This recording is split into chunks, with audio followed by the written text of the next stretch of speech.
하나님 말씀 구약성경 675쪽입니다.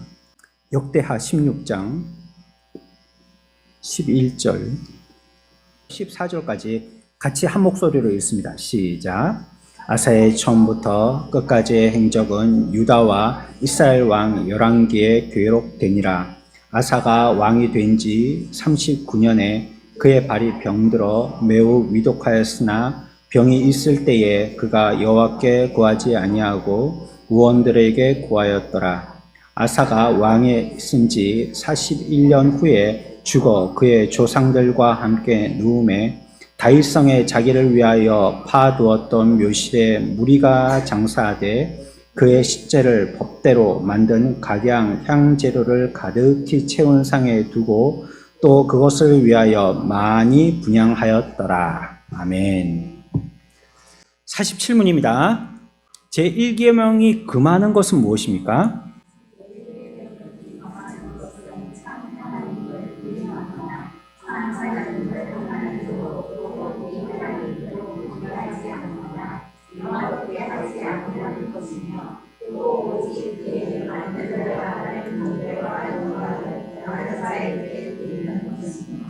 예. 이거 제가 찾아보니까요, 이전에 공부한 게 4월 6일 날 공부했더라고요. 그러니까 2달 만에 하는 겁니다. 그래서 제가 46문이 뭐죠를 못 물어보겠어요. 물어보면 분명히 대답을 못 할 것 같아서. 이게 한 주 전에 제목도 잘 기억이 안 나는데 4월 6일 2달 전에 걸 갖다가 질문과 대답을 물어본다는 건 무리일 것 같습니다. 그래서 빨리 요약만 하고 그 다음에 오늘 할 내용으로 들어가겠습니다. 1계명에서 명하는 것이 무엇이냐? 앞에 46문의 문제가 그겁니다. 47문은 뭐예요? 1계명이 금하는 것. 46문은 1계명이 명하는 것. 그 명하는 것에 대한 대답은 뭐냐면 하나님께서 유일하신 참 하나님 되심과 우리의 하나님 되심을 알고 인정하며 그에 합당하게 하나님을 경배하고 영화롭게 하라 하심입니다. 이겁니다. 그러니까 두 가지로 나눠볼 수 있겠죠. 하나님은 어떤 하나님이셔요? 유일하신 참 하나님이시다. 이걸 우리가 인정하는 것 하나하고 또 한 가지는 그에 합당한이란 말은 무슨 말이에요? 하나님이 참 하나님이시며 유일하신 하나님이시다는 것을 인정하여서 경배하고 영화롭게 하는 것이다. 이렇게 두 가지입니다. 첫 번째는 참 하나님이시고 유일하신 하나님이심을 인정하는 것. 두 번째는 그러한 하나님을 어떻게 하는 거예요? 경배하고 영화롭게 하는 것. 이거 하라는 겁니다. 몇 계명이 명하는 것이죠? 1계명. 47계명 이렇게 하면 안 됩니다. 지금 몇 계명이 명하는 거냐고요. 47문이고요. 그거는 문제. 1계명, 10계명에서 1계명이 명하는 것이 그거라는 거예요. 그러니까 이걸 하라는 것이죠. 46문은. 그분이 참 하나님이시고 유일하신 하나님이시라는 것을 인정하고 그 다음에 그분을 경배하고 영화롭게 하라는 것입니다. 하라는 것. 그게 46문이잖아요. 그러면 금하는 것은 뭐예요? 그렇게 안 하는 것을 하지 말라는 거예요. 말이 좀 힘들지만. 그러니까 참 하나님이시든지 유일하신 하나님이시라고 생각 안 하는 것. 그런 생각하면 안 된다는 거예요. 그리고 또 그런 하나님께 경배하지 않는 것, 영화롭게 하지 않는 것, 그래도 안 된다는 거예요. 그게 47문입니다. 무슨 말씀인지 아시겠어요? 아시겠죠? 예. 그래서 이러한 자가 되라. 그러니까 하나님을 섬길 때 유일하신 하나님으로 섬기라는 말은 뭐라고 설명드렸습니까? 많은 여러 신들 가운데에 하나님도 섬기고, 그러니까 그게 무슨 신입니까? 이 다신이죠. 다신교. 인도 같은데. 인도는, 힌두교를 섬기잖아요. 힌두교. 힌두교는 다신교거든요. 그 안에는 불교도 들어가고요. 기독교도 들어갑니다. 예수님도 선지자 중에 한 명으로 그 사람들이 인정하거든요. 그 여러 종교를 포용합니다. 그러니까 우리도 기독교도 말이에요. 막 좋은 게 좋은 거다는 식으로 기독교도 인정하고 불교도 인정하고 우리가 그 종교를 인정하지 않는 건 아닌데요. 대한민국에서는 종교의 자유가 있기 때문에 그 종교를 인정하지만 구원이 있는 종교는 아니라는 거예요. 종교 자체는 인정하지만. 그렇다고 기독교가 뭐 옆에 뭐 이렇게 뭐 무슨 성당에 들어가고 신부님하고 잘 지내보고 또 옆에는 뭐 절에 스님이 계셔갖고 그분하고도 잘 지내봐가지고 같이 세 명이 점심때마다 같이 운동하고 밥 먹고 같이 뭐 신학에 대해서 얘기하고 잘 지내다가 또 뭐 먹고 나면 같이 목욕도 하고 막 그래갖고 뭐 4월 초파일 되면 교회에서도 막 축 불탄 해가지고 거기다가 현수막 붙이고 또 뭐 성탄절 되면은 절에서도 뭐 기쁘다 구주 오셨네 해가지고 자기들 또 현수막 붙이고 우리가 예수를 믿을 때 이와 같이 구원이 없는 종교에 대하여서 구원이 있는 것처럼 옆에서 서버로 또 한 개 두고 또 한 개 두고 안전장치처럼 그렇게 하면 안 된다는 거예요. 그러니까 유일하신 하나님으로 섬기지 않는 사람에 대해서 얘기하는 건요, 대부분 성경이 예로 드는 건 기독교인들입니다. 하나님의 백성들, 이스라엘. 이 사람들이 유일하신 하나님으로 안 섬긴다는 거예요. 근데 그 사람들은 유일하신 하나님 여호와심을 알거든요. 그런데 살다 보면 상황과 형편에 요것도 있으면 좋겠고 저것도 있으면 좋겠으니까 그것도 의지했다가 저것도 의지했다가 요것도 믿었다가 요것도 마음을 뒀다가 요것도 정성을 들였다가 요것도 좀 같이 가서 친절하게 해가지고 그것에 뭔가 도움을 얻으려고 했다가 이렇게 우리의 마음이 사분오열된다는 거예요. 그러면 된다 안 된다? 안 된다는 게 47문입니다. 그분이 유일하신 하나님이시면 하나님께만 우리의 마음과 뜻, 정성과 우리의 몸과 뜻을 다 합해서 그분에게만 쏟아줘야지 여기 뭐 10%, 여기 10%, 여기 10%. 뭐 한쪽에 은행이 망할까 싶어서 경남은행에도 1,000만 원 넣고 뭐 농협에도 1,000만 원, 기업은행에도 1,000만 원, 새마을금고에도 1,000만 원 뭐 그래가지고 여기도 1,000만 원 이렇게 막 분산해갖고 넣듯이 하나님을 섬길 때도 이 하나님에게도 다리에 한쪽 다리 걸쳐놓고 또 내 나름대로 내 재산에도 다리 한쪽 걸쳐놓고 또 내 학력에도 다리 한쪽 걸쳐놓고 내 건강에도 한쪽 걸쳐놓고 내 지식에도 다리 한쪽 걸쳐놓고 이렇게 하면 안 된다는 거예요. 그건 하나님을 어떤 하나님으로 섬기는 게 아니에요? 유일하신 참 하나님으로 섬기는 게 아니라는 거예요. 그거야 아무나한테도 다 하는 거 아닙니까? 네? 안전장치 여러 개 해놓는 거야 아무 사람들한테나 다 그렇게 하는 거 아니죠? 다 그렇게 하는 거 아닙니까? 꼭 하나님한테만 그렇게 하는 게 아니잖아요. 다른 사람들한테도 그렇게 뭐 2중, 3중의 안전장치를 취하잖아요. 한 번씩은 잘 못할 때는 휴대폰으로 스마트 뱅킹 같은 거 할 때, 그 머리 터지는 줄 알았어요. 뭐 또 내려받으라고 그러고, 또 뭐 내려받으라고 그러고, 또 내려받으면 처음부터 다시 하라고 그러고, 또 비밀번호 치라고, 또 무슨 이체 비밀번호 치라고. 그러면 또 머리가 헷갈려갖고 요거 쳤다고 또 잘못되면 또 처음부터 새로 하라고 그러고. 이게 머리가 터지는 줄 알죠. 근데 그렇게 하는 이유는 뭡니까? 안전장치를 마련하는 거거든요. 아무나 그냥 비밀번호 옆에서 슬쩍 보고 와가지고 뚝뚝 두드려갖고 돈 빼가지 못하도록 하려고. 이것도 있고 저것도 있고 뭐 자금이체 비밀번호도 있고 뭐 OTP 번호 같은 것도 줬다가 뭐 또 새마을금고 같은 데서는 전화를 해갖고 전화를 받아야지만 되고 막 이렇게 막 여러 가지 안전장치를 마련하는 것처럼 우리가 예수 믿는데도 어째 예수만 믿을 수 있나? 요것도 하고 저 사람도 의지하고 저 사람한테도 잘 보여놔야 되고 요것도 좀 의지하고 이렇게 하지 말란 말이에요. 이렇게. 그거는 참 하나님을 섬기는 것이 아니다. 마음과 뜻과 힘과 목숨을 다해서 하나님을 섬기는 게 아니다. 오직 그분에게만 인정하고 그분만을 경배하기 위해서는 그분의 다른 자와 비교할 것이 아니고 오직 그분만이다 하는 것을 우리의 스스로의 삶을 통해서 표현해내야 된다는 것입니다. 일계명이 그래서 엄격하게 금하는 것이 그겁니다. 사람이요 하나님을 하나님으로 알고 경배해야 되는데 그렇지 않고 안 한다는 거예요. 반드시 그렇게 됩니다. 하나님을 하나님으로 알고 경배하지 않는 사람은 뭐 10중 8구가 아니고요. 100% 우상숭배합니다. 그러니까 우리 신앙에도 그래요. 하나님의 유일하신 하나님이시라고 하나님을 믿으면서 100% 신뢰하지 않는 사람은요. 그 옆에 옆주머니 찹니다. 꼭 그렇게 됩니다. 그건 어떻게 안 하려고 한다고 안 해지는 게 아닙니다. 하나님을 100% 신뢰하지 않으면요. 그 중에 0.1%라도요. 다른 주머니를 차게 돼 있는 거예요. 그러면 하나님을 온전하게 참 하나님으로서 경배하는 게 아니게 된다는 것입니다. 세상의 재물을 섬긴다든지 지위 권세를 섬긴다든지 특권을 섬긴다든지 지위와 권력을 의지한다든지 그렇게 된다는 것이에요. 그래서 거기에 대한 예로 역대하 16장을 우리들에게 얘기하고 있거든요. 이전에요 아사왕이 있었었는데 이 아사왕이 10년째가 됐었을 때 구스 나라가 100만 대군을 몰고 왔었을 때에 이 아사왕이 한 100대 60 정도의 열세의 그 군사였거든요. 숫자가 작았어요. 그러니까 그게 1, 2만 잡는 게 아니고 40만이나 작았단 말이에요. 우리는 40만 잡고 저쪽은 40만이 많단 말이에요. 거의 2배가 많은 거죠. 그러니 그걸 어떻게 이기겠어요? 내가 두 사람을 쳐부셔야 되는데 계속 두 사람을 쳐부셔야 되니 이거 어떻게 싸움을 이기겠어요? 그랬을 때 승산이 없었을 때에도 이 아사왕은 하나님께 부르짖어서 하나님께서 아사왕을 승리하게 해주셨습니다.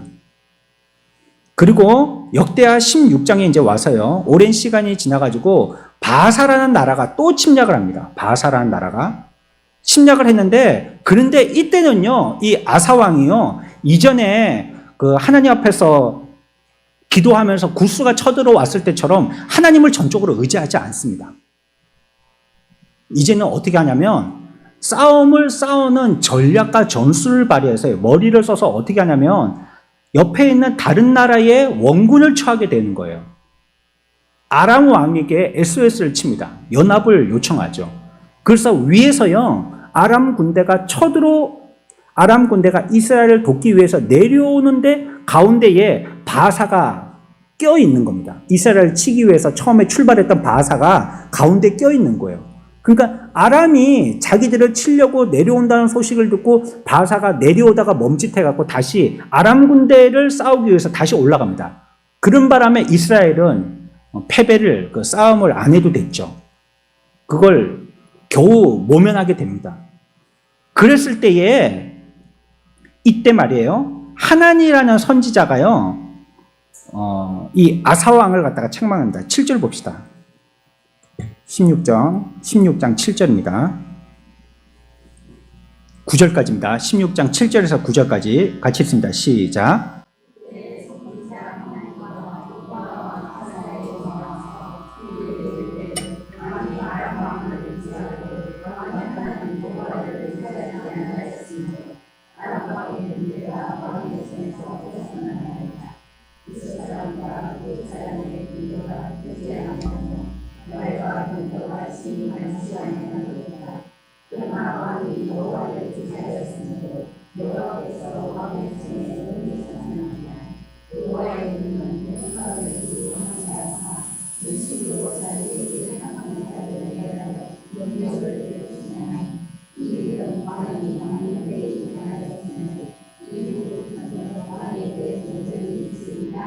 아멘. 이게 앞에서는 뭐 얘기한 겁니까? 구스 얘기하죠. 앞에 그래서 있겠지 않습니까? 앞에 예전에도 당신은 힘이 없고 100대 60의 열세에 있었지만 하나님께 부르짖어서 이겼지 않습니까? 그런데 요번에는 왜 이렇게 했습니까? 이렇게 하는 거예요. 예전에처럼 그렇게 요번에도 하나님께 부르짖으면 하나님께서 싸워서 이겨주셨을 텐데 예전에는 그렇게 잘해가지고 하나님께 도와달라고 부르짖어갖고 승리를 해놓고 요번에는 왜 아람 군대에게 바사가 쳐들어왔을 때 왜 원군을 요청했냔 말이에요. 요번에도 그때처럼 했으면 좋았을 거 아닙니까? 이렇게 하나님 선지자가 묻고 있습니다. 그러면서 그 가운데 뭐라고 얘기하고 있습니까? 여호와의 눈은 9절입니다. 온 땅을 두루 감찰하사 어떤 자를 위해서 능력을 베푸신다고요? 전심으로 자기를 향한 자라는 겁니다. 그게 이 일계명입니다. 하나님의 구원은 원군도 반쯤 청하고 하나님 앞에 기도도 하고 그래가지고는 안 도와주신다는 거예요. 그러면 어떻게 해야 돼요? 전심으로 구해야 된다고 100%. 아람 같은데 내가 SOS 안 쳐. 내가 다른 원군들 구하지 않을 거야. 연합군들한테 빌 붙어가지고 나 도와달라고 그렇게 그 사람들한테 서찰 보내고 그렇게 안 할 거야. 나는 오직 우리의 전쟁의 승리는 하나님께서 쥐고 계시니까 하나님께만 구하겠어. 이렇게 하라는 거예요. 이렇게. 그런 자를 하나님께서 능력으로 구원시켜 주신다는 거예요. 근데 우리가 능력의 구원을 못 받는 이유들이 대부분 여기 있습니다. 양다리 걸치고. 하나님을 섬기는 사람들 얘기한다고 했어요, 지금. 그 예가 전부 다 하나님을 섬기는 사람들의 예입니다. 하나님을 섬기는데 이것도 섬겨. 저것도 섬겨. 이것도 섬겨. 그래서요, 우리가 예수 믿을 때는요, 좀 단순 무식해야 됩니다. 하나님이 가르쳐 주시는 대로만 그냥 믿어요, 순진하게. 머리를 틀고 생각하고 상념에 잠기고 계산해보고 이전의 경험들을 가지고 다시 한번 되풀이해보고 이게 아니고요. 지금 성경이 그렇게 말씀하시면요, 그냥 앞뒤 안 가리고 그냥 해버리는 거예요. 생각할 게 어디 있어요? 말씀에서 그렇게 하면 하나님이 보장해 주시는 건데. 그러니 딴 마음 먹고 다른 것 의지하고 다른 것에 기울이고 아람 군대가 바사가 쳐들어왔을 때 아람 군대에게 요청하고 이런 거 하지 않고 하나님께만 매달, 예전에 구스가 쳐들어왔을 때처럼 하나님께만 부르짖으라는 거예요. 그런 자에게 하나님이 능력을 주신다고 얘기하시는 것입니다. 그런데요. 여기서 한번 혼났잖아요. 한번 아람이 쳐들어왔을 때. 그러면 어떻게 됐습니까? 한번 혼났으면 그거 어떻게 아셔요? 네? 그게 딱 정해져 있는 대사인가 봐요. 한번 혼났으면 어떻게 해야 돼요? 정신을 차려야지. 한번 혼났으면. 그런데 이 아사 왕이 정신을 차렸어요? 못 차렸어요? 못 차렸다는 게 오늘 본문입니다. 안타깝게도. 앞에서도 원군을 청해가지고 하나니 선지자한테 그렇게 한번 문책을 당했으면 요번에는 그렇지, 내가 그때 잠깐 실수했네. 그냥 너무 흥이 나가지고 이 정도는 내가 하나님 앞에 안 구하고 내가 싸워서 이길 것 같으니까 그냥 친구 나라한테 야, 우리 한번 좀 같이 싸워줄래? 이렇게 그냥 가볍게 얘기하는 게 실수가 됐네. 이제는 안 그래야지. 그리고 정신을 딱 차리고 어떤 일이 있든지 간에 하나님 앞에 딱 무릎 꿇고 기도로부터 시작해야 될 텐데 요번에는 어떤 일이 있었냐면 11절 이하에 보니까 이 아사왕이 39년이 되던 때에 어떤 일이 생겼어요? 발에 뭐가 생겼어요? 병이 생긴 거예요. 발병이 생긴 거예요, 발병. 이게 무슨 병인지 모르겠지만 하여튼 발병이 생긴 거예요. 그러면 어떻게 해야 되겠어요?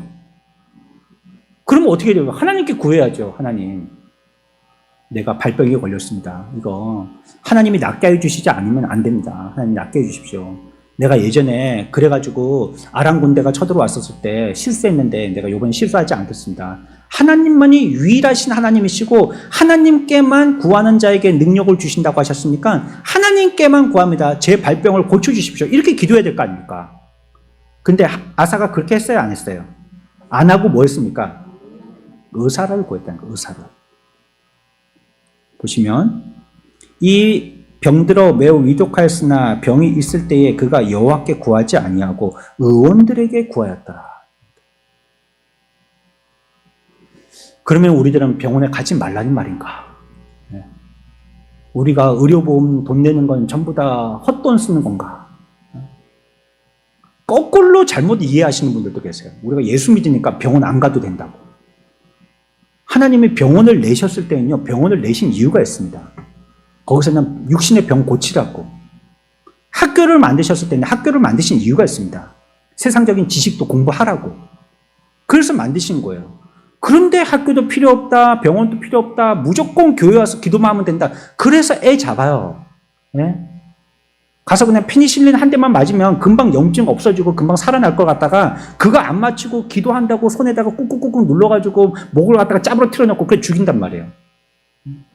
만드셨을 때는요, 만드신 이유들이 있는 겁니다. 근데 또 반대도 있단 말이에요, 반대도. 오히려 하나님 앞에 구해야 되는데 구하지 않고 의사에게만 매달리는 거예요. 그게요, 나중 돼가지고요, 정말 절체절명에 가면 제정신이 돌아갑니다.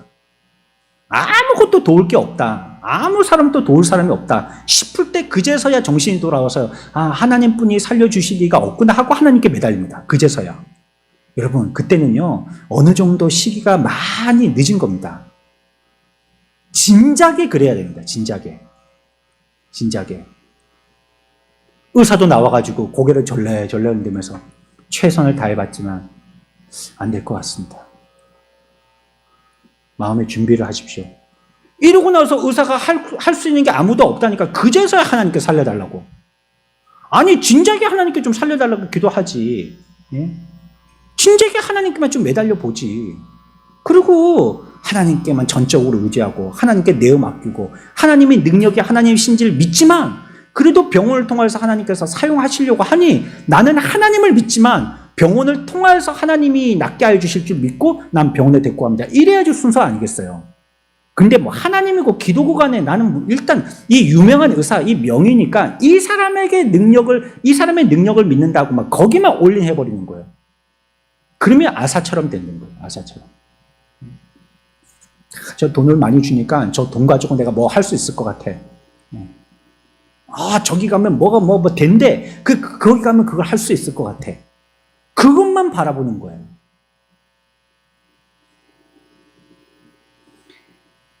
오늘 읽었던 11절에서 14절까지의 말씀에서요. 아사의 입에서 한마디도 나는 여호와 하나님을 안 믿겠다라고 말한 대사가 보이지 않았습니다. 나는 하나님을 안 믿어. 나는 이제부터 불신 선언할 거야. 이렇게 말하지 않았다는 것입니다. 그는 여호와를 믿는다고 하면서 위급할 때 외국 군대 청하고 위급할 때 의사를 의지했다는 겁니다. 우리도 예수 믿는다고 하면서 위급할 때 양다리 거치는 거예요. 이게 1계명을 범하는 겁니다. 여기서 얘기하시는 것처럼 자기를 향해서 전심으로 다하지 않는 것. 그 1계명을 범한 것이다 라고 얘기하고 있습니다.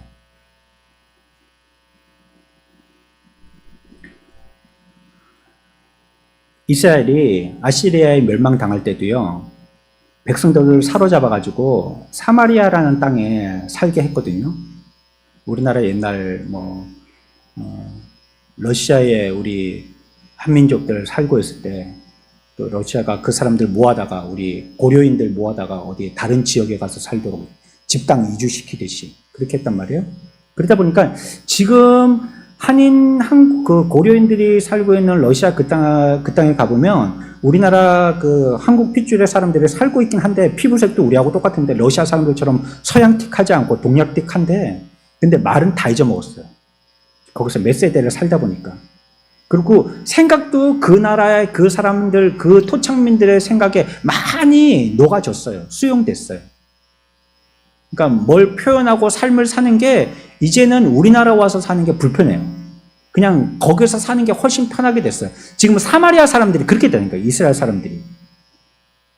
그러니까 그 찐 이스라엘 사람들 있죠. 찐 이스라엘 사람들. 그 사람들이 볼 때는 아시리아에 의해서 포로로 잡혀갔다가 돌아온 사마리아 사람들에 대해서 그 피가 혼혈이다라고 생각하고 그들에 대해서는 취급하기를 아주 못하게 취급했단 말이에요. 사마리아 사람이라 하면. 예전에 우리나라에도 그런 일이 있었습니다. 고려시대 때.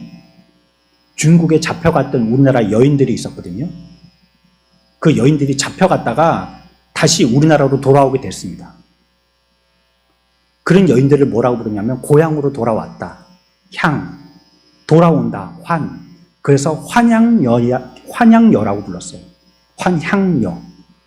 근데 이게 욕이 됐어요. 그래서 부를 때 그렇게 부르는 겁니다. 그 말은 뭡니까? 피가 섞인 더러운 족속이다 이런 뜻입니다. 사마리아가 그런 취급받았거든요. 자기들이 가고 싶어서 간 게 아니고 갔다가 다시 풀려 나온 건데 그 땅에서 하도 오래 살다 보니까 결혼하고 애 낳고 살다 보니까 어쩔 수 없이 그 사람들하고 같이 설교 살다가 그렇게 된 거예요. 근데 이 사람들이요 그렇게만 한 것이 아니고 핏줄로 그렇게만 된 것이 아니고 진짜 그들의 삶에서요 그런 식의 삶을 살았었습니다. 자기들의 신앙이 불리할 때는 난 유대인 아니야. 나는 사마리아 사람이야. 이랬다가 하나님의 복과 하나님의 은혜에 대한 커트라인을 만드실 때는 그 커트라인 안에 들어가려고 나도 유대인인데요. 이렇게 한단 말이에요. 한 다리는 사마리아에, 한 다리는 유대에다가 이렇게 벌리고 있는 거예요. 열왕기하 17장 33절. 17장 33절 한 절만 읽습니다. 시작.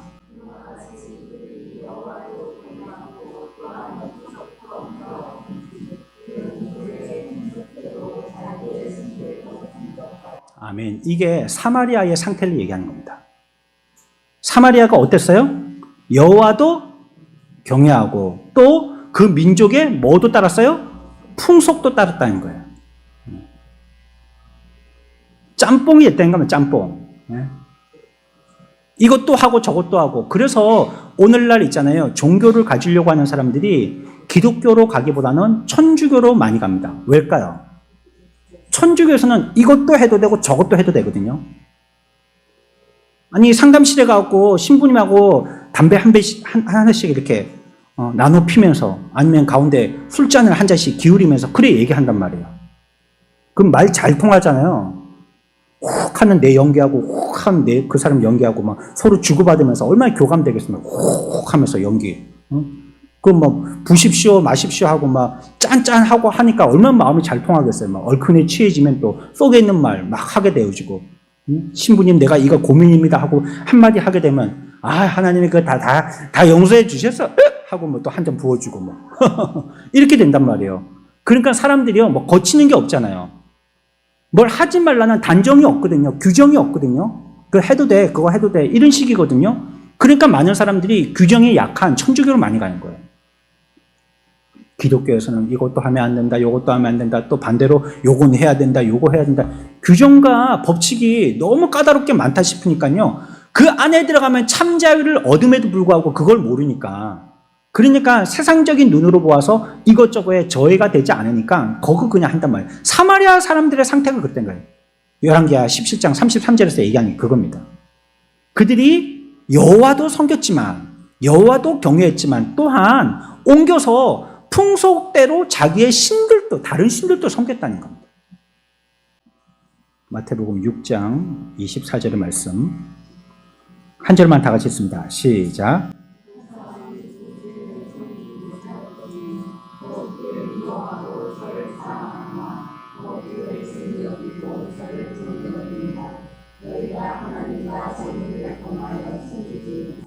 아멘.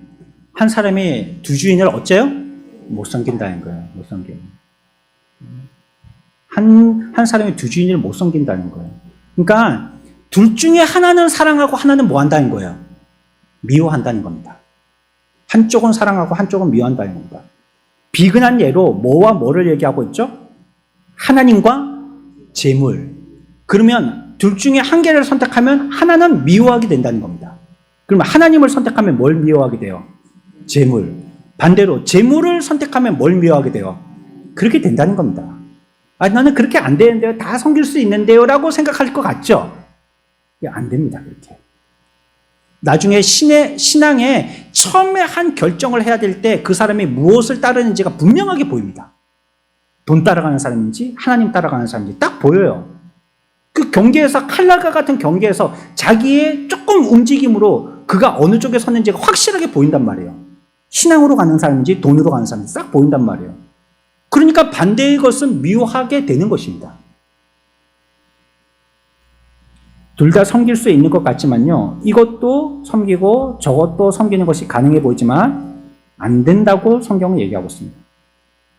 우상숭배가 형상을 만들어서 절하는 것이라고 생각하지만요. 돈을 섬기고 다른 사람을 의지하고 권세, 지위 의지하는 것 이런 것도 전부 다 우상숭배라는 거예요. 하나님께 전심을 다하지 아니했던 이 모든 것들은 우리의 마음을 나뉘게 하는 것은 다 우상숭배라는 거예요. 하나님을 의지할 마음인데요. 그렇게 한 것입니다. 여러분들 11조의 정신이 그래서 그런 겁니다. 11조를 하지 않은 것은 성경에서 뭐라고 하냐면 도둑질하는 거다 이렇게 얘기하거든요. 도둑질. 내 돈으로 내가 11조를 안 했는데 그게 하나님 보실 때 어떻게 그게 도둑질이지? 이상하잖아요.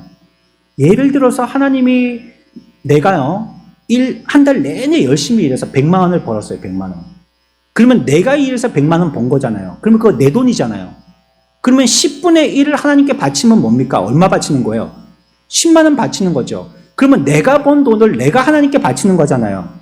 근데 내가 번 돈을 내가 하나님께 안 바쳤어요. 그런데 그게 어째 도둑질이에요? 원리는요. 하나님께서 내게 100만 원을 주실 때에 사실은 90만 원을 주시는 건데 11조 하라고 10만 원을 더 주신 겁니다. 내 수입에 11조의 양만큼을 넣어서 주신 겁니다. 그런데 내가 그것을 11조를 안 했어요. 그러면 그거 10만 원은 누가 주신 거예요? 하나님이 11조 하라고 넣어주신 건데, 물론 나머지 90도 하나님이 주신 것이지만요, 특별히 11조 하라고 10만 원을 더 붙여주신 건데 내가 그걸 안 했어요. 그래서 그걸 도둑질을 하는 거예요. 그게 하나님이 하라고 줬는데, 그런 거 있잖아요. 우리 자녀들이 엄마한테, 엄마 아침에 그것도 막 정신없이 바쁠 때 문제집 사야 돼, 5천 원만 줘. 근데 사실 알고 봤더니 3천 원이었었어요. 그럼 2천 원 뭐 하려고? 삥땅 치려고. 그래 2천 원 더 붙였고 5천 원을 달라고 한 거죠. 그렇죠? 사실 그거는 엄마한테 달라고 한 돈인데, 엄마한테 받아가지고 그거 책 사는데 써야 돼요. 3천 원. 2천 원을 삥땅 치더라도 사야 돼요. 근데 그거 안 사고 2천 원도 삥땅 치고 3천 원도 삥땅 치면 그럼 이제 그건 큰일 나는 거죠. 엄마가 그 5천 원을 줄 때는 그러라고 준 게 아니기 때문에.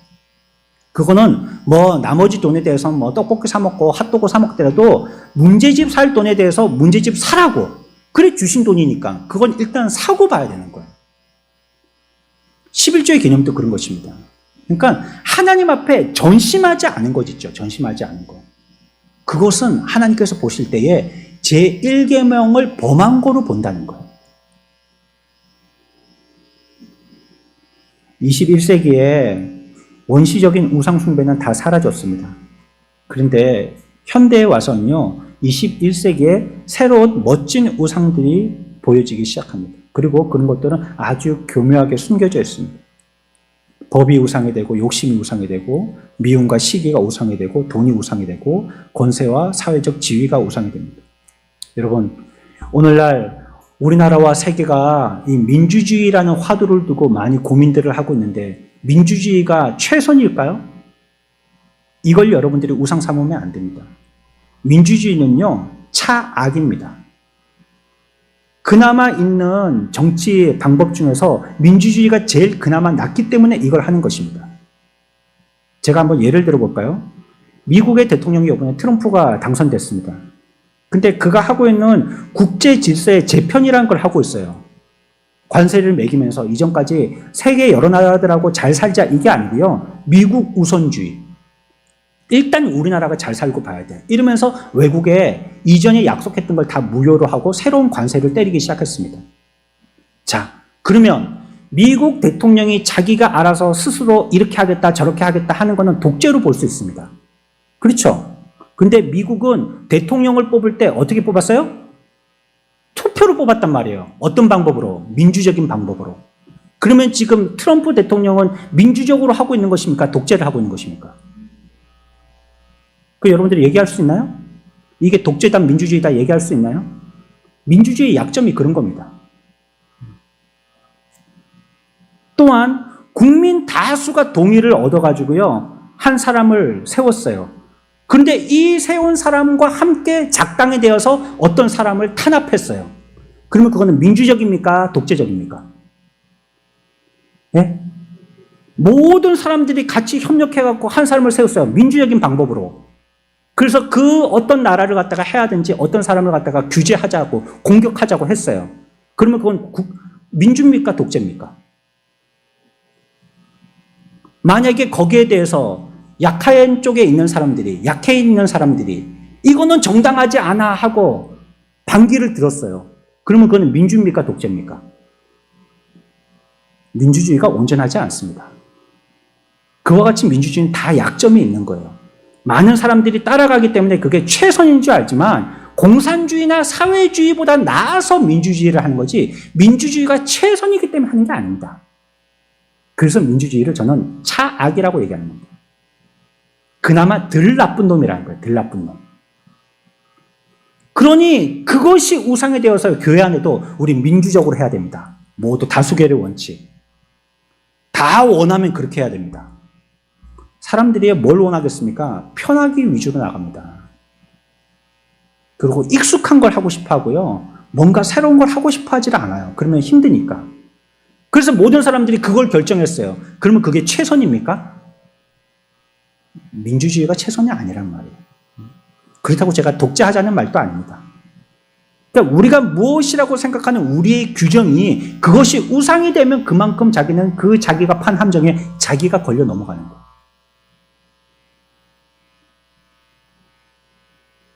이 시대 그리스도인들이 빠져 있는 무신론이죠.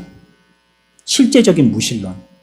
예수님을 믿고 교회 다니는 것 같지만 사실 우리의 삶에서는 하나님이 없는 것처럼 우상도 숭배하고 필요에 따라서는 하나님께 요청하기도 하는 이런 무신론적인 삶을 산다는 것입니다. 무신론은 별로 힘이 없는 것입니다. 하나님께 의지하지도 않고요. 말씀에 대해서 그 권위를 인정하지도 않고요.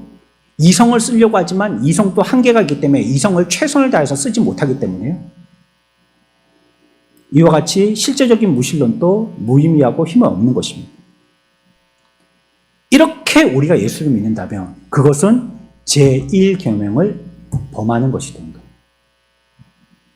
우리가 예수를 이런 식으로 믿는다면 다 신사적으로 앉아가지고 찬양하고 기도하지만 우리의 삶에 하나님 말고 다른 것을 더 의지하여서 마음이 나뉘어졌다면 우리는 지금 무신론자들.